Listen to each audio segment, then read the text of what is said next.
Audio Jungle.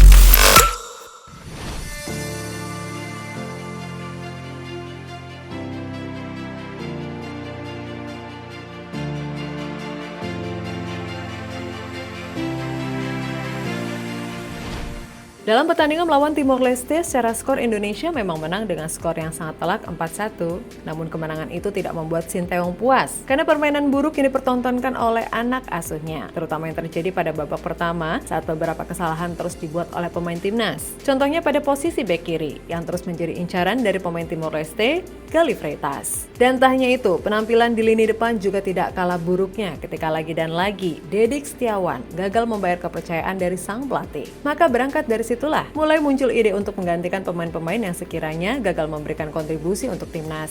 Karena pada dasarnya, di luar sana masih ada banyak pemain yang siap untuk dipanggil. Dan berikut ini adalah pemain yang bisa menjadi alternatif Sinteyong ketika pemain kepercayaannya tidak mampu membuktikan kualitasnya.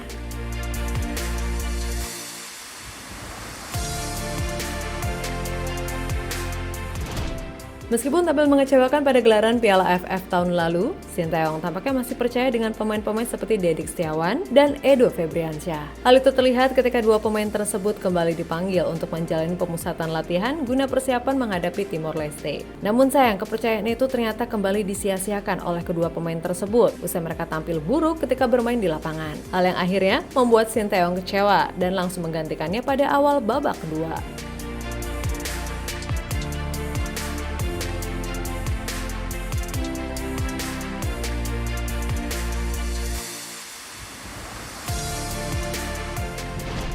Dengan situasi yang ada, tentu hal itu tidak baik bagi timnas. Apalagi beberapa bulan lagi mereka bakal melakoni babak kualifikasi Piala Asia 2023. Padahal Sinteyong ditargetkan untuk lolos ke putaran final. Karena sudah lama sekali tim Garuda tidak merasakannya. Sehingga mau tidak mau, pelatih asal Korea Selatan itu harus memutar otak agar bisa menemukan komposisi pemain yang bisa memberikan kontribusi untuk tim.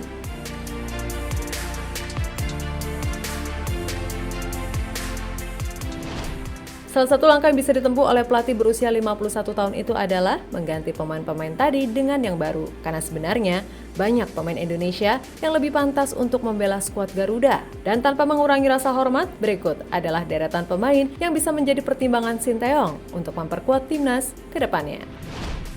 Ricky Fajrin.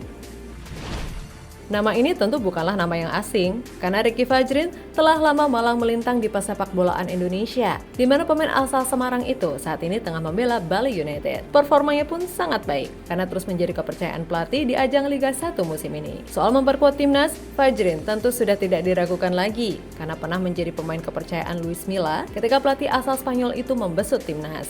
Tentu, Fajrin bisa menjadi nama yang pantas untuk mengisi slot bek kiri dan bisa bergantian dengan Pratama Arhan. Menentukan dari Ricky Fajrin yang membuat gol ketiga bagi Indonesia. Ricky membaca niat dari duetnya, ya, niat dari kompatriotnya yang di center back dan bisa membaca itu. Ilyas Pasojevic. Pemain ini memang terus dihubung-hubungkan dengan timnas usai gelaran Piala AFF tahun lalu. Itu terjadi setelah para penyerang Indonesia gagal tampil menawan di ajang 2 tahunan tersebut. Hal yang sangat wajar karena Pasojevic saat ini menjadi pemain paling produktif yang bisa membela timnas. Di mana pemain naturalisasi itu saat ini berhasil membukukan 14 gol. Maka ini bisa menjadi pertimbangan Sinteyong untuk mencoba kemampuan Pasojevic meskipun sebelumnya tidak masuk dalam skemanya.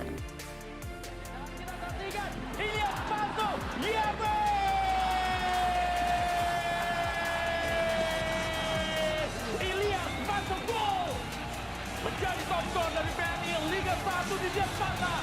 Gol yang ke-14 melewati Yosef Ezenjani dan juga membuat Bali United unggul 2-0. Sadil Ramdhani.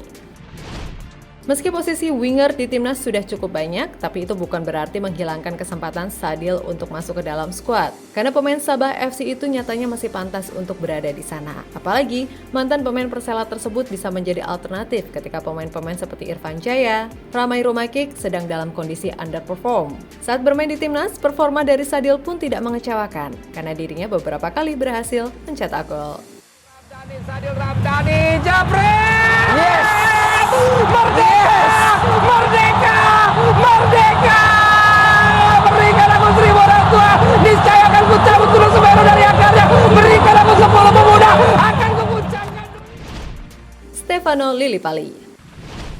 Dalam pemilihan pemain, Sinteyong memang mengutamakan pemain-pemain yang masih berusia muda. Itu dilakukan demi adanya regenerasi di kubu timnas. Namun hal itu harus diimbangi dengan adanya pemain senior, agar di dalam skuad ada pemain yang lebih berpengalaman. Dari pemain-pemain yang layak masuk, tentu Sinteyong bisa mempertimbangkan Stefano Lillipali, karena pemain keturunan Belanda itu hampir selalu bermain apik waktu memperkuat tim Merah Putih. Seperti beberapa gol yang dicetaknya, entah itu di laga resmi maupun laga persahabatan.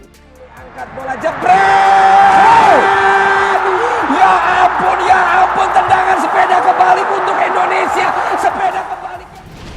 Jadi itulah deretan pemain yang bisa menjadi pertimbangan Sinteyong untuk diberi kesempatan kembali memperkuat timnas Indonesia.